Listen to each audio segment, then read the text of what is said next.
9:20 de la mañana, continuamos en Ampliación de Noticias y recibimos ahora al economista Alejandro Niquen. Él es presidente de la Asociación de Empresas de Factoring, APEFAC.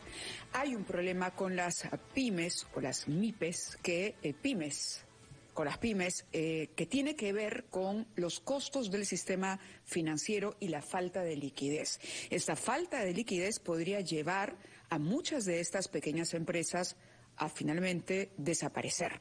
Está con nosotros el economista Niquen para precisamente hablarnos de las posibilidades que se puede proponer ante la situación que estamos encarando. Muy buenos días, bienvenido. Gracias, Mayra Fernanda, por la invitación. En principio, ¿cuál es el riesgo?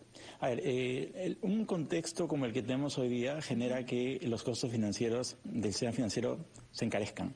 Ese es por un lado, pero por otro lado las empresas grandes frente a este contexto buscan reducir los costos financieros y una de las formas es aplazar los plazos de pago. ¿Eso en qué afecta a una empresa pequeña? Una empresa pequeña cuando vende a una empresa grande un servicio o algún bien tiene que esperar un plazo de pago de en promedio 120 días y no tiene la capacidad financiera de poder sostener esos plazos. ¿Cuál es el problema que ocurre?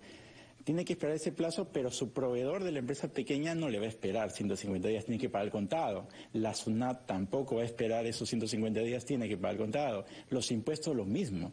Entonces, eso le genera un problema de caja a la empresa y ahí es donde busca opciones. Como el sistema financiero, por este contexto, ha reducido el acceso y los costos son altos, el factoring es una solución.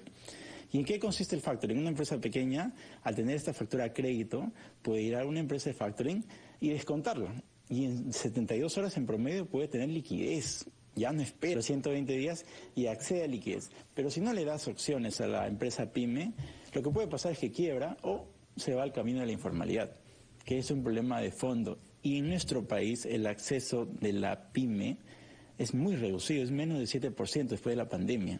¿El acceso al financiamiento tradicional del sistema financiero, una empresa 7%. Solamente 7%, porque no tienen historial financiero, porque no tienen créditos, y el factoring no mira eso.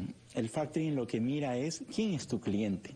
Si una empresa pequeña, por ejemplo, le vende a un supermercado, la empresa pequeña puede estar en sus 2-3 primeros meses y va a poder acceder, porque la factura es de una empresa grande, un supermercado. Es una suerte de aval, digamos. Claro, la garantía de que el negocio es serio, de que el negocio es consistente, está determinada por quién es el cliente en este caso. El que paga la factura. El que paga la factura. Correcto. Y el otro punto importante es que también el costo operativo de la cobranza, cuando venden la factura, ya descargan. Y un pyme tiene que hacer todo.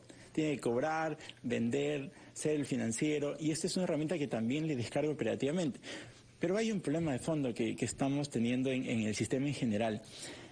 Parte del proceso implica que la empresa grande dé conformidad que esa factura es válida, que ese bien se ha entregado. Es parte del proceso, pero no se está dando esa revisión en un plazo de 8 días que está de acuerdo a ley. Y acá hay un problema grave de fondo. Uno es que estas facturas pueden tener datos falsos, datos que no son correctos, y como estamos frente a un título de valor, ese título tiene valor por sí solo.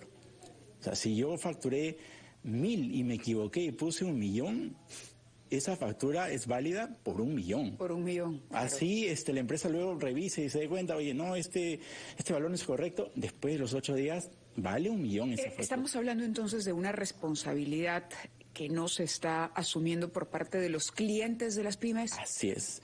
Y lo que está pasando es que por este tema también están dándose muchos casos de obstrucción.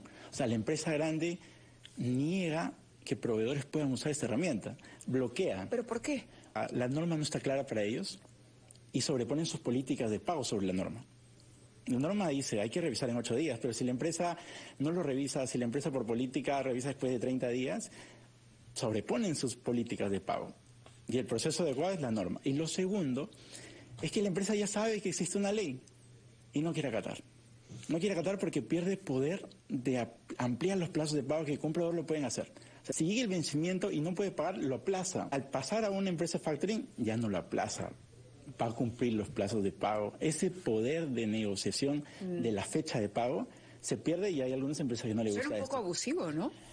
En algunos casos sí, y lo increíble, Mayla, es que hay casos, o sea, tenemos más de 100 empresas identificadas, empresas que han sido premiadas por ser responsablemente social. y que están haciendo esto de negar el acceso a sus proveedores y ya conocen que el proveedor tiene un tema de liquidez porque le van a pagar a 150 días.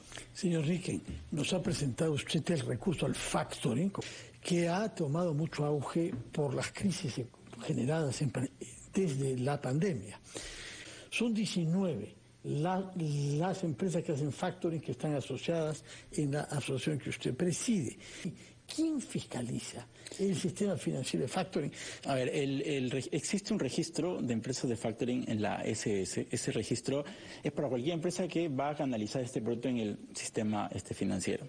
Ese es por un lado. El otro tema importante es que existe un marco legal para el uso de la factura negociable. Entonces, cuando hablamos de factoring, estamos hablando de un marco legal que existe, que indica el proceso. El rol de fiscalización de la factura negociable es a través de PRODUCE, a través del área de fiscalización y sanciones.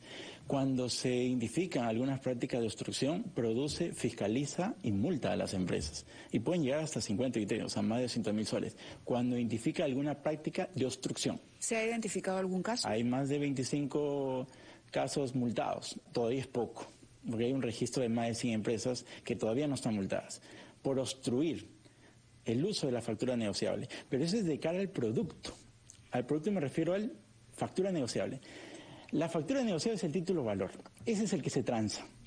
Una de las formas de validar que esa empresa de factoring es correcta, es seria y está trabajando adecuadamente es, primero, es ver que existe en la SBS, que esté registrada, lo primero. Segundo, es que esté registrada en Cavalli, que es la entidad de compensación de valores. También hay un registro ahí en Cavalli para hacer factoring electrónico. Y lo tercero es que forme parte de un gremio. De alguna forma, eso garantiza que haya una autorregulación, que es lo que hacemos en APEFAC. En cantidad, este año se ha negociado, en lo que va del año se han negociado más de 20.000 millones. ¿Ya? De ese total, el 70% no está pasando el proceso adecuado.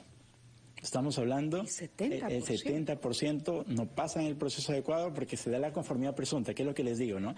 La factura luego de 8 días, si no revisas, tiene valor legal.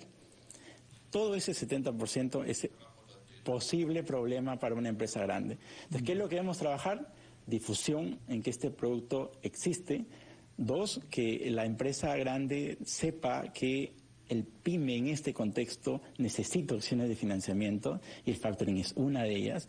Señor Alejandro Riquen, presidente de la Asociación de Empresas de Factoring, APEFAC, muchas gracias por haber estado acá, por alertarnos sobre esta realidad y por darnos garantías de que hay supervisión y que se puede confiar en las 19 empresas de factoring que son miembros de la asociación que usted preside. Muchas gracias y muy buenos días. Nos vamos a una pausa, Mávila.